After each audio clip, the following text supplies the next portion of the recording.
നമ്മുടെയൊക്കെ പ്രിയപ്പെട്ട ബഹുമാനപ്പെട്ട ജാക്സ് ജേക്കബ് അച്ഛനാണ് ഈ ഭദ്രാസനത്തിൻ്റെ ആദ്യത്തെ കൗൺസിൽ അംഗമായ വൈദിക ശ്രേഷ്ഠൻ ബഹുമാനപ്പെട്ട ജാക്സ് ജേക്കബ് അച്ഛനാണ് നേതൃത്വം നൽകാൻ ഒരാൾ വേണമല്ലോ. എന്ത് തുടങ്ങണമെങ്കിലും നേതൃത്വം നൽകാനായിട്ട് ഒരാൾ ഉണ്ടാവണം. നമ്മുടെ ദേവാലയത്തിലാണെങ്കിലും അതുപോലെ തന്നെ ഭദ്രാസനത്തിൻ്റെ കാര്യത്തിലാണെങ്കിലും അച്ഛനത് ഭംഗിയായിട്ട് പൂർത്തീകരിക്കുന്നു. അതുകൊണ്ട് അച്ഛനോടത് പറഞ്ഞിട്ടില്ല. നിങ്ങളുടെ എല്ലാവരുടെയും നാമത്തിൽ ഈ ഡയോസിസ് കൗൺസിലേക്ക് തിരഞ്ഞെടുക്കപ്പെട്ട പണ്ഡിതനായ ജാക്സ് ജേക്കബ് അച്ഛനെ ഈ സമയത്ത് ആദരിക്കുവാനായിട്ട് പോവുകയാണ്. ഭദ്രാസനത്തിൻ്റെ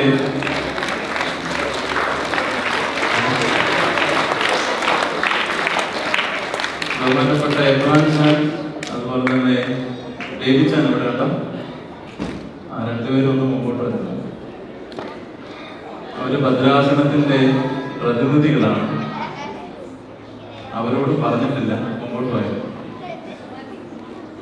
എനിക്ക് തോന്നുന്നു അവരായിരിക്കും അച്ഛനെ ഈ ആദരവ് അറിയിക്കാനായിട്ട് യുക്തമായ ആളുകൾ. നിങ്ങൾ രണ്ടുപേരും ബഹുമാനപ്പെട്ട അച്ഛനെ പൊന്നാടി അണിയിച്ച് എല്ലാ നമ്മുടെ ഇടവകയുടേതായ അനുമോദനം അറിയിക്കും.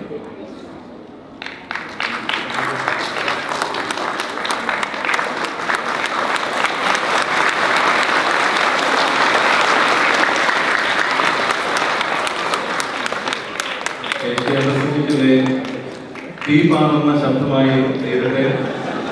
ഞങ്ങളുടെ ഇടവകയ്ക്കും തീ പാറുന്ന ശബ്ദമായി തീരട്ടെ എന്ന് പ്രാർത്ഥിക്കുകയും ആശംസിക്കുന്നു.